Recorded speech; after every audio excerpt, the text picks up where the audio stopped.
Kareem Abdul-Jabbar is 7'2". His shoe size is 17. He's also a basketball legend and a social justice hero. So when he walked into the Hyatt Regency Ballroom near the Inner Harbor in the middle of my speech, I completely lost the room.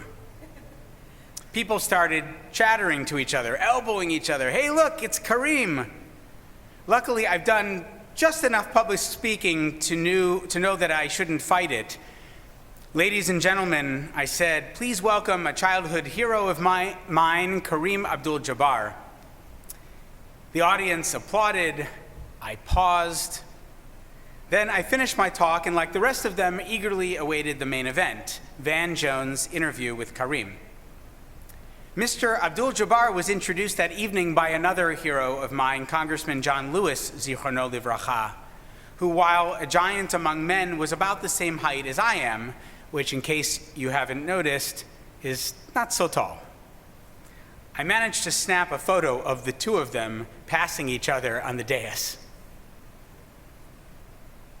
Why was I speaking at the Hyatt that evening, February 9th, 2017? I was asked to address the Congressional Democratic Caucus Annual Issues Conference, which was held here in Baltimore. Recall, this was just weeks after the inauguration of our current president, so part of my job was to refocus about 200 congresswomen and men from the 2016 loss that they had just endured to their work ahead. At the beginning of the Unetana Tokef prayer that we'll hear soon, we read, Uveshofar gadol yitaka, the great shofar is sounded, v'kol dmama daka yishama, and a still small voice replies. The ears of those U.S. representatives were still ringing from the shofar gadol, what felt to them and many Americans like a knockout punch. I was to offer a still small voice, Mickey, whispering in Rocky Balboa's ear, get up off the mat. An invitation to think beyond the moment, to focus on the future, if you will. I spoke for about 20 minutes. I said, when it comes to cities like Baltimore, we first need to be willing to look for beauty, where so many see damage, desolation, and carnage. You'll recall the word carnage featured prominently in the January 20th inaugural address. 2.5 years later, the president would refer to Baltimore and Betham's 7th district in particular as a disgusting rat and rodent-infested mess. Betham and Baltimore's 7th district would become his national cautionary tale of urban decay. Well, I disagree. I spoke that day about de Tocqueville and Alinsky's notion of enlightened self-interest. I spoke a great deal about our shul and our community here in Reservoir Hill, about being in, for, and of our neighborhood, and our work of relational justice and our desire to be an effective and responsible community anchor. Too many Americans simply don't understand one another, I said. And then I told them 3.5 years ago, the next presidential election will occur just 8 days before the 400th anniversary of the Mayflower Compact. The values of that document form the bedrock of American society: collective responsibility, democracy, the rule of law, submission to a higher authority, be it God or the will of the people. Absent, I lamented, was concern for non-Christians, Native Americans, and people of color, just to name a few. I was underscoring not just the importance of self-governance, of voting. I was also reminding them to earn their votes, to bring more Americans along, to be worthy of their office. How? By thinking big. I asked them to consider proposing as a bipartisan effort a new Mayflower Compact for the next 400 years. I was focused on a document conceived aboard the most important ship in American history. But I wonder now, 5 years after Freddie Gray, after this past summer of massive national and global protests for Black lives, is it the single most important ship? Consider the Pulitzer Prize-winning work of Nicole Hannah-Jones. Her 1619 project reframes American history, gazing past 1776 to the year before the Mayflower, when the first enslaved African people arrived to these shores. The ship carrying them was the San João Bautista, a Portuguese vessel intercepted by English pirates, and whose 20 and odd human beings in the cargo hold were brought to colonial Virginia to be sold to other human beings. That ship might be no less crucial to the American story than the Mayflower. So this Rosh Hashanah, as we Americans prepare for probably the most consequential election of our lifetime, I want to speak to you about who we are, who we've been, and where we're going. To be clear, I'm not here to endorse candidates, but I'll do as I've always done with you. I'll speak to our values, our Jewish and societal responsibilities. We'll come back to those ships. But let me offer another metaphor. What's the most striking image of Rosh Hashanah? The shofar, of course. Rabbi Isaiah Horowitz, the 16th century Kabbalist, the Holy Shlah, explains that the word shofar is related to the word shipur, improvement. To guide us in this improvement, he says, we're taken through a cycle of blast. Tikiyah, a solid note. Shvarim, 3 broken notes. Tru'ah, even more broken notes. And finally, Tikiyah, another solid note. We begin whole, he says. We become broken. Through brokenness, we strive again to become whole. Today, though, we won't hear the shofar. That's because it's not sounded on Shabbat. There are different reasons for this, but one comes from the Yerushalmi, the Palestinian Talmud, which points out that Rosh Hashanah is referred to in one place in Torah as Yom Truah, a day of blast, but in another place it's called Yom Zichron Truah, a day of remembrance of blast. Why? The Talmud says it's that second designation that applies when Rosh Hashanah falls on Shabbos. So tomorrow we'll hear the shofar. Today we'll recall it. But all of Rosh Hashanah points us toward the improvements that must be made. We arrive to the new year ostensibly whole, but we quickly realize we as individuals, as families, as communities, as a society are less whole than we have convinced ourselves we are. And that's in a normal year. This year, we know we're broken. This year, in the midst of disease, social isolation, and disparity laid bare, we yearn to remember what it felt like to fool ourselves into thinking that we were whole. This year, we live in the fragments, the shvarim, the truah. Each year is different. Each life is different. The shofar is consistent. The path of brokenness always leads back to wholeness. The promise of shofar is that it will unmake us and remake us, just as life unmakes us and remakes us. But what about those ships?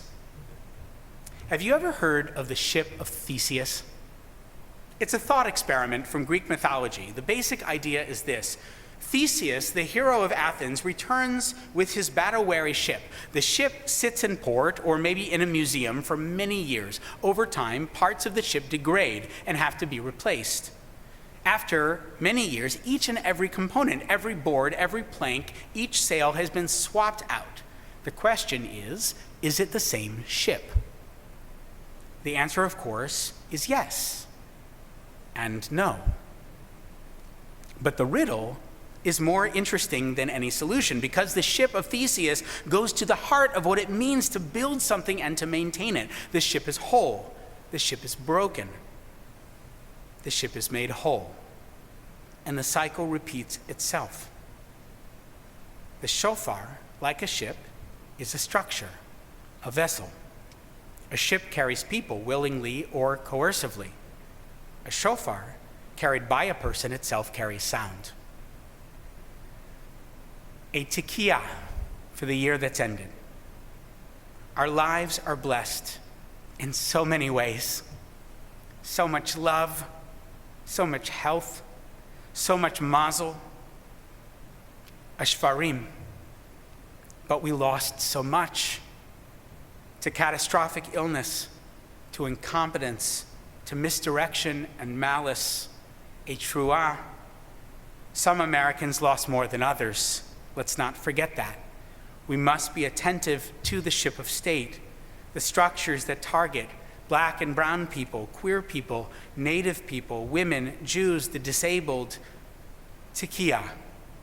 And yet there is so much good, so much compassion and creativity in the world. Take a moment to breathe it in before we plunge into the next shvarim. A ship, unlike a shofar, is assembled of many disparate parts, both parts that need to be replaced. Over the past 400 years, we have rebuilt both ships, the Mayflower and the Bautista, many times over. The slave ships of the antebellum South are long gone, but we recreated them along the way. The failure of Reconstruction, Jim Crow, the war on drugs, mass incarceration, police brutality. The Mayflower, too, is long gone, as is the original Mayflower Compact. In many ways, we've rebuilt that vessel, too. We've rewritten that document, the Declaration of Independence, the Constitution, the Bill of Rights. Some of these planks are vast improvements. The 13th Amendment, the 19th Amendment, whose centennial we celebrate this year. Others uphold the status quo or represent painful steps backward. Two ships, one representing the ultimate degradation of humanity, the other flawed but visionary. The first, the San João Bautista, is irredeemable. And the only way to escape rebuilding it over and over again is to dismantle it once and for all. This is the arduous work of anti-racism. The second ship, though, represents a structure into which I believe greater justice and equity can be introduced. The Mayflower represents survival and religious liberty, but also intolerance. The Mayflower Compact was a radical document of self-governance. It changed the world. That is no understatement. But it was signed only by free, white, Christian men, 41 speaking for 102, speaking for a conquered land. This Rosh Hashanah, here in Reservoir Hill, 5 years after Freddie Gray and the Baltimore uprising, this Rosh Hashanah in Baltimore on land forcibly taken from the Piscataway Kahnoi tribe, this Rosh Hashanah in the midst of a devastating global pandemic, months after the rapid ascent of the Black Lives Matter movement, this Rosh Hashanah on the eve of an election, 100 years after women's suffrage, 4 centuries after the establishment of 2 revolutionary ideas, the world-changing emergence of collective self-governance, and the advent of American chattel slavery. This Rosh Hashanah, we should be asking ourselves one question: what will be the legacy of 5781? Kareem Abdul-Jabbar and John Lewis, both of whom Miriam and I were privileged to meet that day in 2017, were both central figures in the year that's just ended. Abdul-Jabbar wrote an important op-ed calling out the dangers and decrying the pervasiveness of anti-Semitism. Lewis lost his battle with pancreatic cancer. But before he died, he wrote a sort of ethical will, a missive to the nation to be read upon his death. Perhaps you read it. While my time here has now come to an end, he wrote, I want you to know that in the last days and hours of my life, you inspired me. You filled me with hope about the next chapter of the great American story, when you used your power to make a difference in our society. Democracy is not a state, it is an act, and each generation must do its part to help build what we call the beloved community, a nation and world society at peace with itself. Ordinary people with extraordinary vision can redeem the soul of America by getting in what I call good trouble, necessary trouble. And then Lewis offered 2 prescriptions for success: learn history and cast your ballot.